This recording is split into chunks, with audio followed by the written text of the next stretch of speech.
Welcome, Eagles, to another edition of Tradcat Night special guest exclusive podcast right here on the tradcatnight.org website. Folks, today is April the 26th, 2022. I hope you all are having a very wonderful and blessed day, as always. We continue to keep the programming moving along here on Tradcat Night, your number one Catholic podcast and information service. Folks, we just finished up with Richard Eason talking spiritual excellence. We still have Romola D on the show. We still have John Rubino from the DollarCollapse.com website. Right now, though, we've got Stefan Verstappen joining us again, leading preparedness consultant, and we're going to be talking alternative energy. We'll see how it goes. We probably could do, I don't know, several part series on this, 2, 3, 4, maybe even 4 parts. We'll kind of just play it by ear, and we kind of want to break that down because, in a not so distant future here, folks, for those who don't want to go along the whole vaccine microchip path, if you will, as a part of this great reset.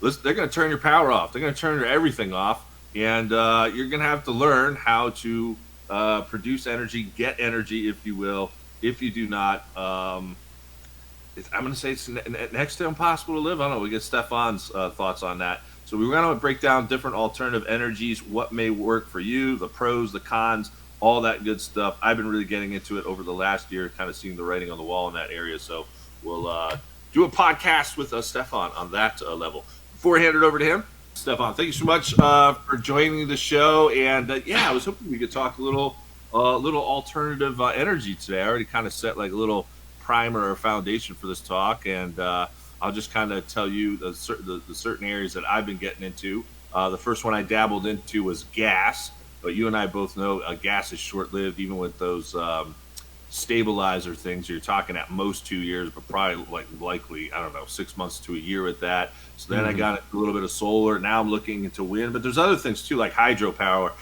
and some others. But I don't know how many people will be able to partake in that. I guess you're going to have to live by a river or something like that. But where do you want to begin? Where do you want to get this show started? Well, the first thing I want to get clear is that finding alternative sources for electrical power is very complicated and it can be very expensive. So the first thing I would recommend people do is analyze why you need electricity. What do if the power is cut off, what is the most important thing that you want to be able to run with an alternative form of energy? And try to reduce your reliance on electrical power. So, for example, if you're thinking of getting alternative energy to run the lights in the house, well, that's a lot of money to run the lights, and there's a lot of ways to light up your house that are a lot cheaper than building alternative sources of electrical energy. For example, candles and kerosene lamps, and even those garden lamps that have the little solar panel on them. And Oh yeah, got a bunch of them. Yeah. yeah, like I am shocked. I'll be honest with you. I am shocked that those things actually work, but they do. They do. Yeah, I've got like a little, I don't know, you want to call it like a meditation garden where you can go and sit, and I've got a bunch of Nice. statues with them, and boy, they blow up at night. But like you're saying, I mean, they could be used whenever. Yeah, and especially here in Canada, I'm surprised because I know my neighbor had some of these in his backyard that even in minus 20-degree weather, they still went. I thought the batteries would freeze up on it, but so they still worked. So something as simple, and you buy them at the dollar store for like $3 a piece. I mean, that is a bargain. So buy like a dozen of these garden lanterns, stick them outside during the daytime when it's light, bring them inside. They usually come with like a stake or whatever that you hammer into the ground, but you can pull those stakes off very easily and then just sit them on the countertops and tables. And so now you got an alternative way to light up your house, your apartment, that isn't going to cost you a fortune. It's going to cost you like 20, $30 worth of these little patio lights. And now you don't need to run electricity through your house just to light it up. So, we're going to take a two-prong approach to this. One is reduce the amount of energy we would need to consume, and then find alternatives so that those essential items can be run. All right, so what are the essential items? If you're thinking of installing solar and wind and all that, so that you can run your cooking range. Oh, forget about it. I mean, you're going to have to lay out five to $25,000 to get enough alternative energy to run your range, run your oven and your stove. And there's a lot of other methods of cooking that are way cheaper than spending $20,000 on a solar panel. So again, let's cut that out of our needs. Instead, let's get a propane cooker. Well, you can even use a solar cooker depending on where you live, of course. But I actually used them successfully many years ago, even here in Canada. But of course, it was summertime, and we had 16 hours of daylight. But you could Hmm. even set up a solar cooker. But better than I've that, never seen one. Where do you get those, Stefan? I've never seen one of those. a solar cooker, it's just a Yeah. reflector. Yeah, It just like a reflector, like on a handle or something. Yeah, it comes with a stand. Huh. Like there's variations of them. Some look like a box, some Uh, look like a parabolic disc, and they're on a stand. And all they do is they reflect the sunlight towards the middle. huh. And yeah, Well, so that's cool. yeah, it's very cool. I mean, they're pretty cheap to buy and nothing to run. The only thing, of course, is you got to be in direct sunlight. So as long as you're in direct sunlight, then a solar cooker can work. The two prong approach is reduce our need for hydroelectric power and then find alternatives. So the first thing you can reduce is do not set up a hydroelectric power source in order to cook dinner. There's so many other ways that are way cheaper, much easier because, as you know, Eric, when you start installing these solar, if you're trying to run your house on solar, boy, oh boy, there's a lot of work and it's technical. There's a lot of complications to it. You need a professional to come in there and wire it all up. For most of us, the average person, it's going to be beyond your skill set to become completely independent and run solely everything on solar. So let's reduce the requirements for electricity, and then what we do need, let's find alternative sources for it. Now, there's, of course, the big ticket item, and that is the emergency power generator that runs off the natural gas if you have natural gas coming into your home. And they're pretty good. The minute the power goes on off, the generator kicks in and it runs on the natural gas, and it will probably, because they're going to wire that directly into your main circuit in the house, so you can run everything in your house that you normally would off of this alternative generator. Problem is, again, prices for these things, $6,000, $15,000. If you've got the money and you've got gas coming into your home, and the money's no problem, then go ahead. Because for me, if I spend $100 on something, I always think, what else could I buy with this?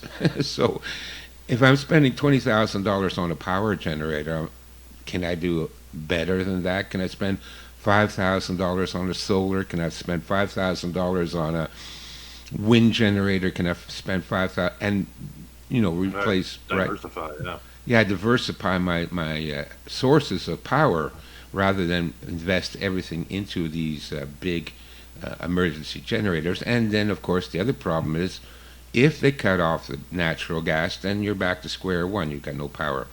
Right, yeah. No, I was briefly talking off air about this when I was initially looking into solar. There's some bigger companies out here, like in the Pittsburgh area mainly, and I was just getting some quotes, and there was two problems. A, the quotes were like ridiculous. We're talking like 20,000 plus. And granted, they wanted to put it on, my regular house, and I've got everything kind of hooked up to the little mini house I have in the backyard. So I guess it kind of makes sense if you were going to use a bigger house. Maybe 20,000 isn't all that bad. But the second level to that was they actually still wanted to connect it to like the electrical company. I'm like, wait a second. I'm trying to go off grid. If the electrical, the whole electrical thing goes down, which is going to us nasty dissidents that don't want to be part of the New World Order, then I'm going to be back at square one. And they wouldn't do it. They literally told me, well, we can't do it that way. Well, okay, then I'll figure it out myself. And me and my dad have been figuring it out. And yes, it is a gigantic pain in the butt. Yeah. Kudos to my dad to really kind of figuring it out. It took us some days to really figure out all the wiring, and now we got Yeah. it down pretty good. But um, Yeah. Well, you did want to mention this too, Stefan, right off the bat. You wanted to talk about what you have for the folks with your library, because you do talk an awful lot about alternative energy, and I know we missed that at the top. Maybe you want to talk about that for a minute. Yeah, I know. I keep forgetting to promote myself, but it's not shameless self promotion. What it is I'm doing you a favor, folks.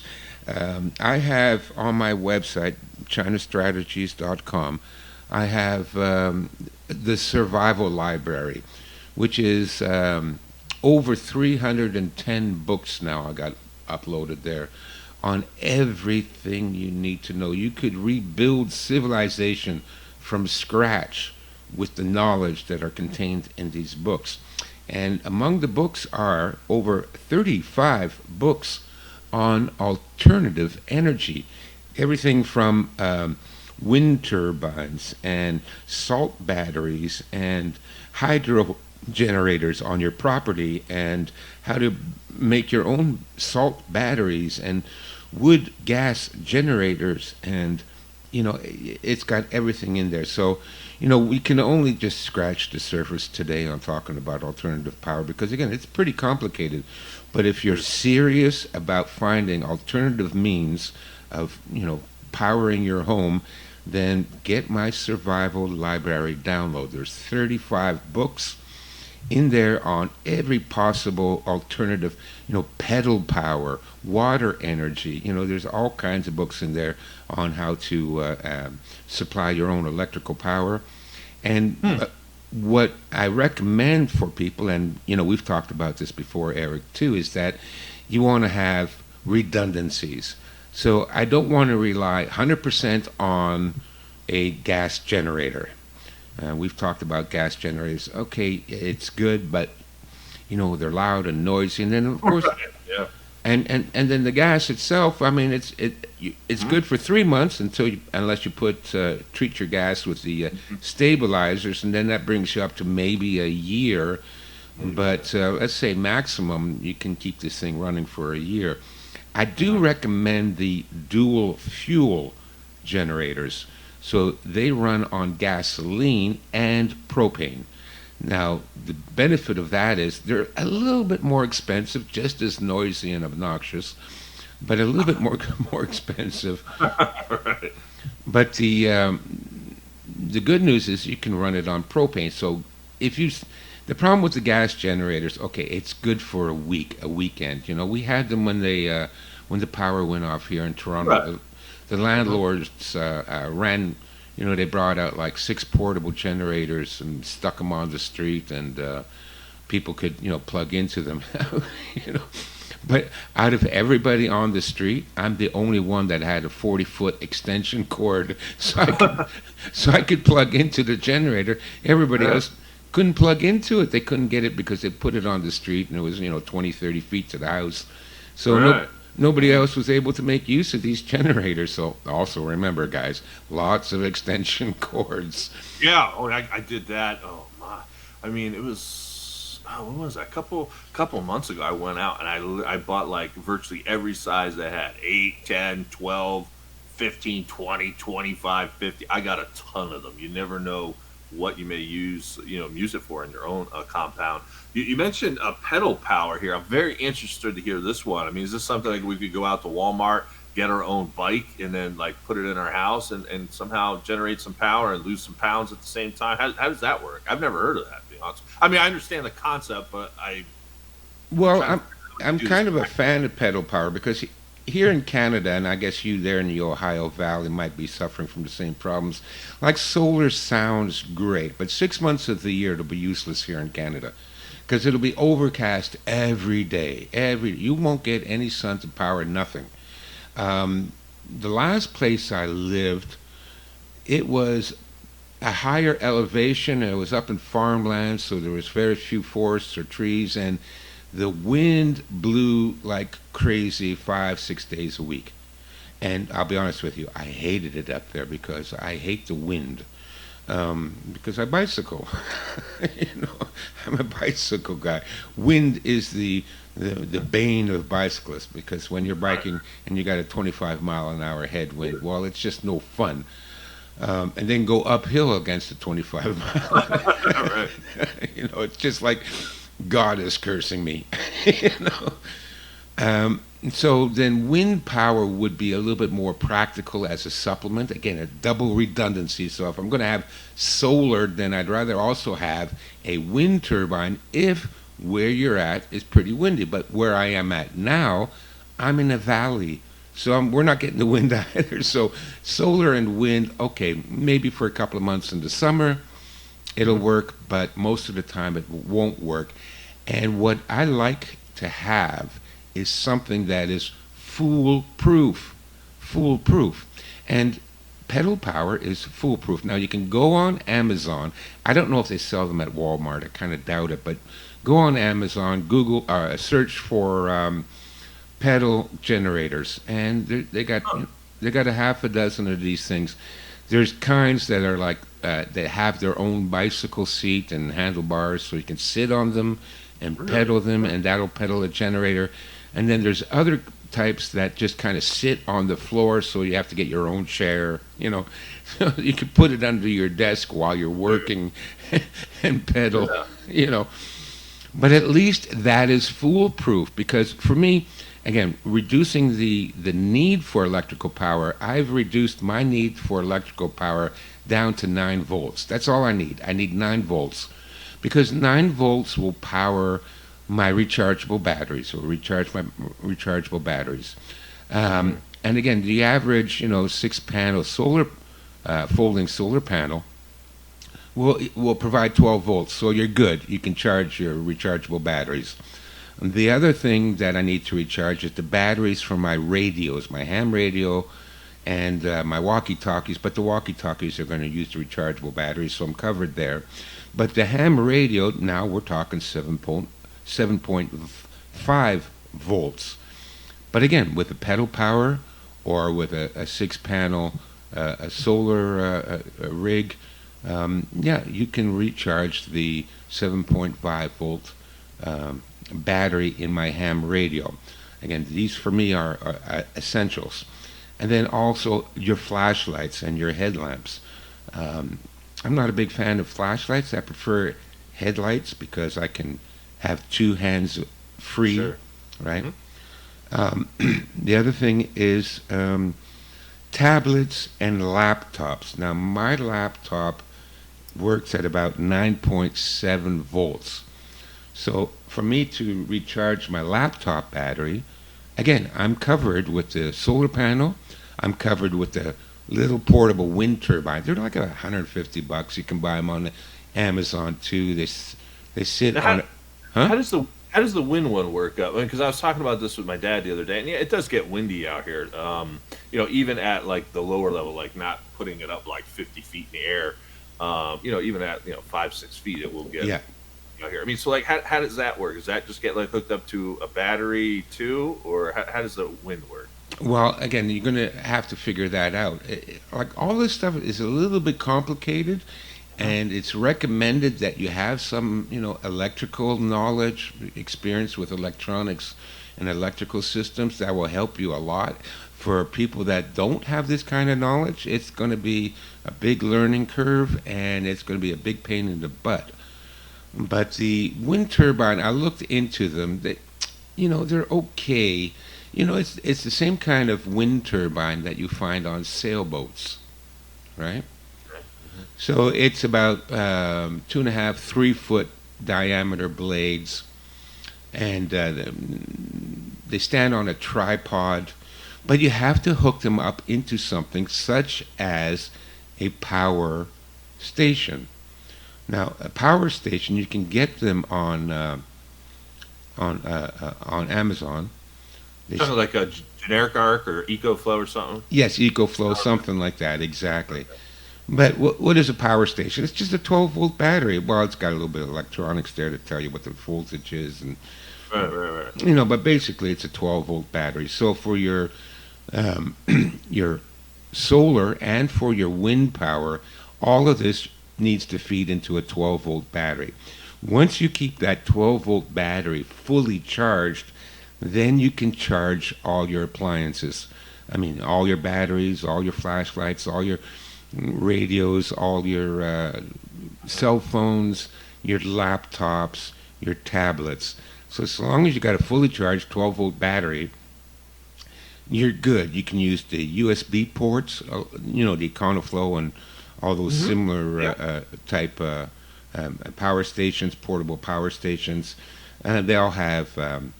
USB ports as well, right? So you can plug all that stuff in there. For me, that is the most important. I don't need a alternative energy to light the house. I got candles, I got kerosene lamps, so I don't need them. And you can get the little garden lights, right?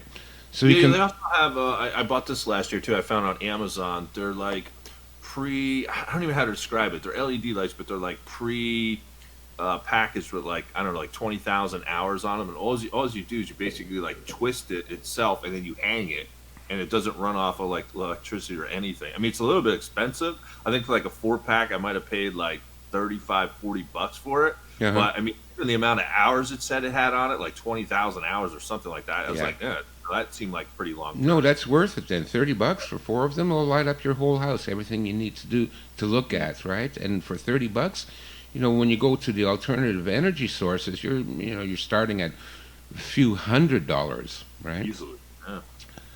Yeah. So those things, again, for me, the most important thing is to be able to recharge all the batteries I need to run all my gadgets, my communications, my light. The lights you can run other ways, so you don't need to run the household lights. And for cooking, I don't need to run a hot plate off the portable power station because it's way cheaper, much more efficient to run a propane uh, stove, a camp stove, a simple camp stove, butane, propane, much more efficient, much cheaper than trying to set up an electrical system that'll run a hot plate. It's more efficient. The theory about the conservation of energy. Every time you transform one form of energy to another, you lose a certain amount. So, in order for me to cook, let's say, a bowl of soup using solar panels, well, I got to convert it from solar panel into a 12-volt system, and then the 12-volt system has to go through an inverter, and then the inverter has to run the hot plate. Well, I've already changed power sources 3 times with the, equivalent amount of loss of energy, whereas a propane stove, you're not losing any energy. So it's more efficient. And even if you don't have propane, a rocket stove, go out in the backyard, pick up a bunch of twigs, put it in a rocket stove, so you can, put it on the balcony or near the door in the backyard and cook that way. Way more efficient, a lot cheaper, a lot less headaches than setting up, wind turbines, solar panels. Now, I got a question for you. I hate to go back to the pedal power thing because I'm very, very interested. As a matter of fact, this is exactly what I'm going to look up when we're done with this show. I'm very interested. Like, about how long do you have to like pedal? To get. I guess you were saying 7.5 volt, 7.5 volt that battery. I guess. I mean, like 12 how? volts. We're gonna shoot for the 12 volts because we're gonna go into the EconoFlow type portable generator, Okay. or unless, like I said, you got some electrical skills and you can set up your own.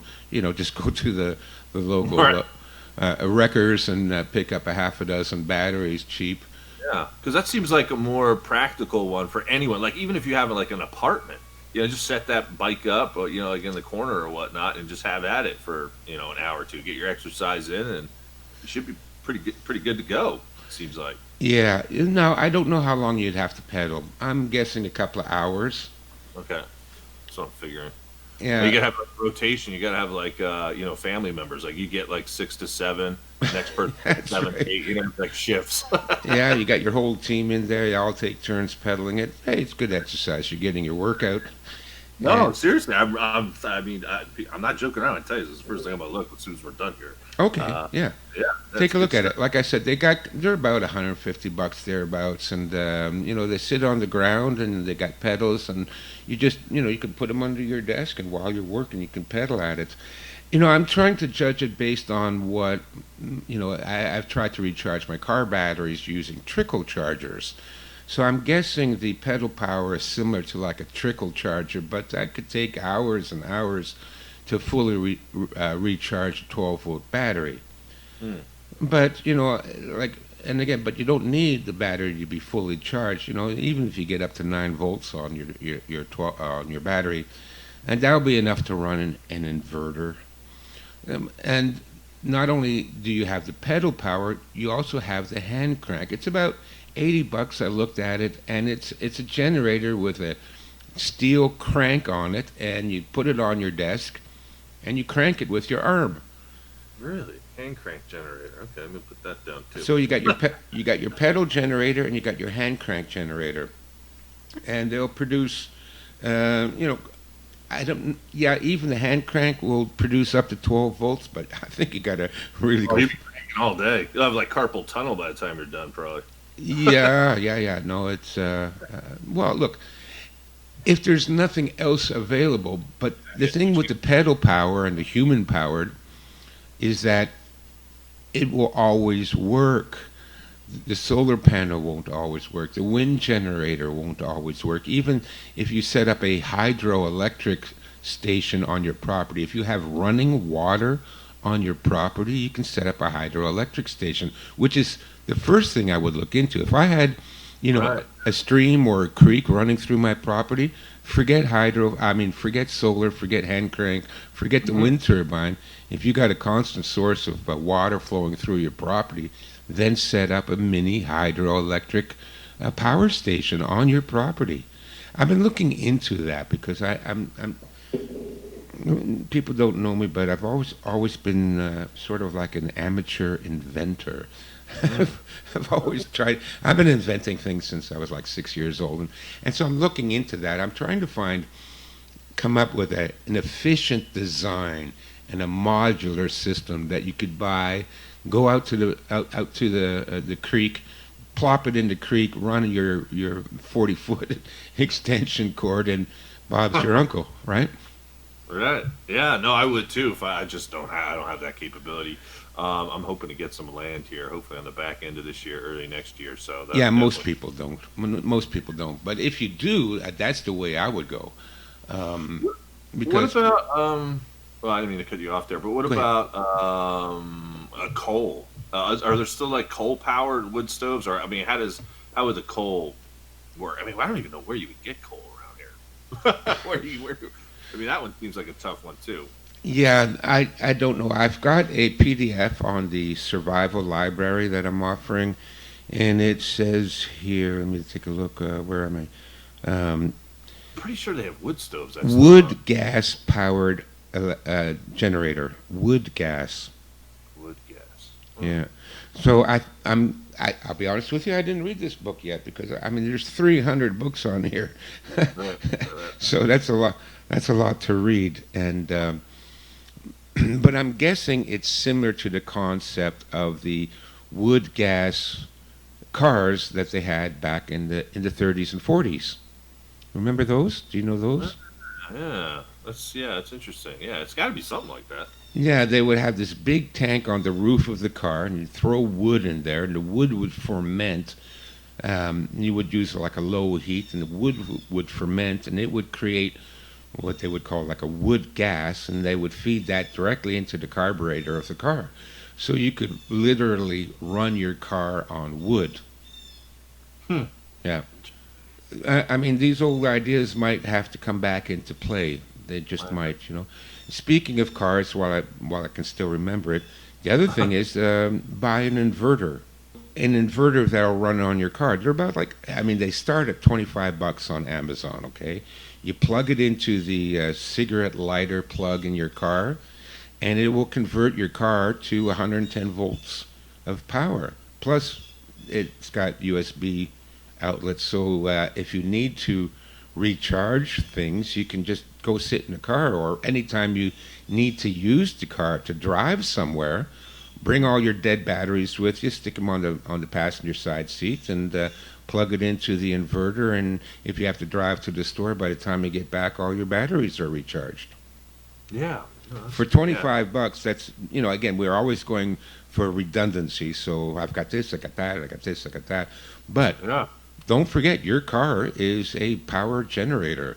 Yeah. You just need to convert that 12 volts into 110 volts, or into a USB outlet. And like I said, I'm looking here at Amazon power inverters. Now you can spend as much money as you want, but the cheapest one starts at $29.99. Oh wow, that's cheap. Yeah, yeah. I know the one that I bought to power up my the solar thing. I think mine was like 5,000 watts, and I ended up paying I think it was like 400. I mean, it's one of the upper end ones though. Yeah, that's one of the upper end ones. Now for the $30, you get 200 watts.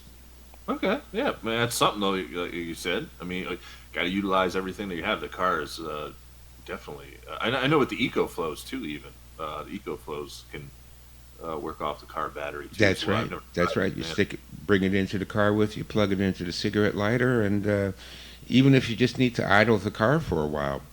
Again, Yeah. the problem is that, with the gasoline, and how much gas can you store. That's the problem with all these gas generators, your car included, and that is how much gas can you store and for how long. And with the understanding that if this goes on for more than a year, then none of that's going to work. But short Exactly. term, stopgap method, then use your own car to run things. Yeah. Well, it makes perfect sense. Well, Stefan, it was great opening talk here on alternative energy. I'm hoping we could either pick up on that, or maybe we could pick back up on items to barter outside of alcohol and cigarettes. I know we covered that in one of our last programs. Maybe we could do something similar. I'll leave it up to you, but alternative energy is huge, folks. I mean, again, live simply, diversify, know what you have, on site, know what you can get. I mean, everyone can sit there and pedal on a bike, provided you have limbs. I guess that would be one of the prerequisites that you have limbs, Stefan. Yeah. Yeah, but appreciate it. Great insights today. Let's wrap it up with some shameless self promotion time again, and looking forward to next month.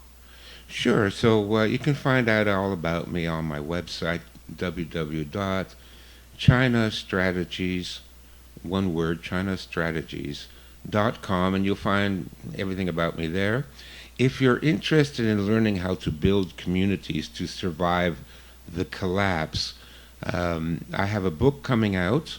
So to stay posted on when that book will be released, you can go to www.formingcommunities.com. Very important that we start to organize right now, folks. I tell people that forming communities right now is creating the seeds from which future civilization will grow. Because this is all coming down. You know that, Eric. I know it. Your listeners know it. This is coming down. There's no way we're going to stop it. There's going to be a complete collapse and destruction of Western civilization. The number one priority right now for everyone listening is get prepared so that you can survive.